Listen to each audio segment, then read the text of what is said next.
information out. Well, the big story of the week to come is, of course, the Pope. There's a suit in Des Moines, Iowa, because they want to let the school out for the children to visit the Pope. Billy Graham is praising the Pope. Billy Graham went to Poland to propagandize and make a movie for Cardinal Karol before he became the Pope. He's praising him and saying that he may start a wave of spiritual revival in our nation. I'd like to talk about the spiritual revival of this Pope as actually a criminal in covering up conspiracies against his own members of the church, and there's 3 outrageous scandals that are going on right now. So my answer to the Pope's visit is to just go into these 3 scandals and share them with you in case you're not following the details. The Washington Post has a story, Pope reportedly blocked investigation of Pauline Father's financial dealings.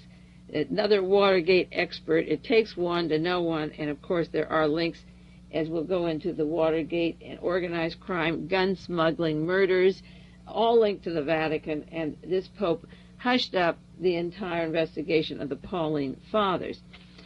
Reverend Michael Zembrowski, that's the founder of the Pauline Fathers Order in Pennsylvania, went to Poland to make friends with Cardinal Karol. I'll call him Pope Karol or Cardinal Karol, in case I'm not pronouncing his name right. Michael Zembrowski went when he was still the cardinal over in Krakow, with much political ambition and the protege of Pope Paul VI. And I have tapes on him, so I won't repeat anything on those tapes. I hope I don't. In less than 10 years, according to the Washington Post, the Pauline Fathers had squandered $20 million of donations. That's from 1969 to 1979, if you put it in those time slots of turmoil in America with Operation Chaos and money going to terrorism and planned takeover of this country of the Nixon COINTEL programs. The church was taking money, and obviously it's being siphoned off somewhere because it noticeably wasn't used for anything. So the question is, where did it go? Now, they took charitable donations, they took out loans, they mismanaged bonds and investments, and according to the articles on this Pennsylvania gang, they lived in, quotes, chaotic and immoral lifestyles. They used business deals to avoid tax schemes. They set up secret investments, 2 hospitals, a trade school, aircraft equipment plant, a foundry, businesses. They used tax-exempt status to make money off of that. They violated legal stipulations of the church that were there for them. And according to reports, there was this intense power struggle in the upper rank of the church of who should control the Paulines. Now, this is a Polish group with direct links to Poland and Cardinal Karol. It's similar to Richard Nixon working with Gerald Ford, and then Gerald Ford releases Nixon of all crimes. The Paulines could siphon off and squander, commit crimes on $20 million, and 17 days after Karol is Pope, he erases all investigation into the crimes. One group donated $250,000 for a mass. The mass was never spent and never said, and they don't know where the money went.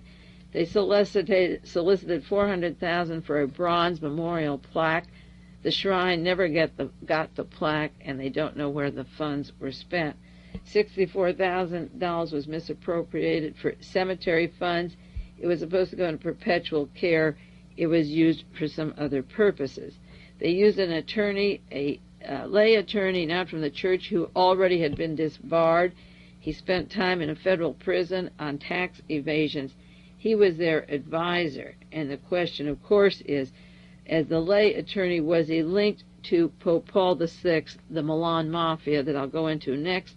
Was this Philadelphia connection of these special priests linked? Then, of course, it was to the Mafia over in Italy and investing in the United States. There were monks here who took vows of poverty, this group of Pauline Fathers. It turned out they had credit cards, they have checking accounts, they own televisions and stereos, and they have their own personal cars, and 17 cars are paid for and donated by money sent to the shrine that they're using for their own purposes. The Vatican recommended that these priests be severely disciplined. That was after their investigation. But this Pauline order that is Polish, orders came from Pope Karol, as I say, 17 days after he was the Pope, to let them off the hook and never say where that missing money was, that $20 million that went to the fund. Now, there were bondholders, that Polish Americans, who had put up some money, and they're waiting for $4 million to be paid back to them from that fund. There's a broad confusion, according to the Washington Post, where this money went, this $20 million plus. It's not located, and they don't know where it was. And I imagine, because elections are expensive, and this Pope, Karol, had the most wonderful campaign after Pope John Paul I died, after that 30-day existence and poisoning. This Pope came in. He was put in by German and American cardinals. He had been to the United States campaigning in America, and I'm sure a lot of the money went into helping other branches of the churches so that those cardinals would vote this Polish Pope to become the Pope. The Vatican investigation led to activities that also involve Florida, and I'll go into the Florida scandal. That's another story. California, we don't know what they were doing in California. Pennsylvania, Delaware, and New York. As I say, this cardinal was campaigning around the world, the Polish cardinal, and just before he was appointed Pope, Billy Graham was over in Poland making a movie about him. There was another article in the New York Times, cover-up alleged in monastic scandal, and it explains that the entanglements of this Pauline order started to come out in 1972.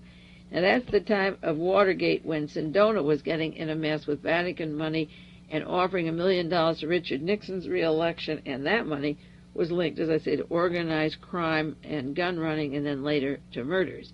The Vatican has large investments in the United States, huge corporations, but the entanglement began to come in 1972, when this Father Zabriskie didn't have funds to make the interest payments. He had construction bonds, and he was building an American shrine over in Poland. There was an icon from the 5th or 6th century, a Virgin Mary, and they were refurbishing this and building a shrine, and this icon was over there under the Pauline protection since 1382. It's now at the Pauline headquarters in Poland. And Cardinal Karol, then, who's now the Pope, was in Poland at the time, and Father Zabriskie appealed for a bond redemption. He couldn't come up with the money, and he asked for a loan from Cardinal Kroll in the United States. And they ordered an audit. This was in 1972, and they wanted an audit on the funds. And they found out that this Zabriskie had business investments that were church-related. In addition to the ones I mentioned, he took a cemetery of something like 96 acres, stripped the cemetery of its assets, padded the payroll for kickbacks, sold the main entrance to Sun Oil Company for a filling station, and had to move the graves. That was part of a $100,000 sale. Then the Vatican looked in, and there were more debts of $7.8 million with no assets at all to explain the debts. And then there were $4 million to the First National Bank in Minneapolis. My friend in Minneapolis is always interested in the connections of that city, because she's very aware to many of the conspiratorial things going there, such as the doctor that started heading the Rockefeller Medical Institute coming from there. Well, the First National Bank was giving $4 million to the Pennsylvania Polish group, where a total of $20 million dissolved. They went to another bank and got a $1.8 million loan by giving misleading statements and lying about that.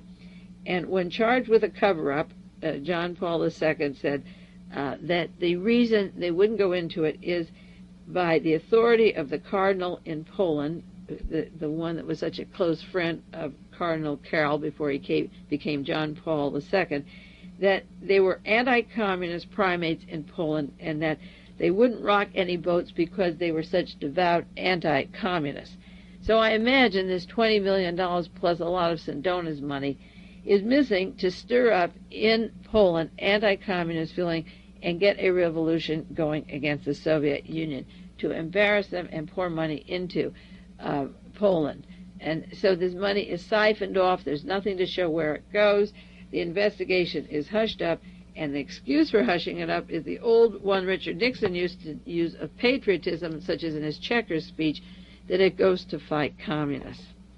The Catholic Church played a fascist role as Germany rearmed after World War I. It played a silent, notorious role, making deals in exchange for property and being quiet during the Spanish Civil War, when Germany and Italy were sending in troops to put in Franco. They played a collusive, silent war during the entire World War II, helping the Nazis escape, providing passports for them, and they are still very active politically, and millions of dollars can be taken towards their political fund that people are giving candles for prayers and other purposes and masses and statues and paintings, etc., etc. These guys are using it and probably justifying it, that they're getting the Antichrist, and the means justifies the ends, and that is the activity that the church is into. If their end result were saintly or godly, it would be even different. But the Catholic Church, with its Inquisition and its position with Adolf Hitler and fascism and torture, is no different than the communism they say they're fighting, and they're just to be feared as much as the communists. I believe they are. The extermination ovens were never discovered behind the Iron Curtain.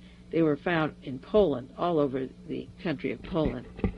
I called the White House Social Secretary several weeks ago and told her that I was outraged that the President of the United States was going to have this man for dinner, that I wanted them to know that he played a role at Auschwitz, that he worked for I.G. Farben, that his acting career serves him well, and that he is as dangerous as any pope that ever lived, and many of them were plenty dangerous.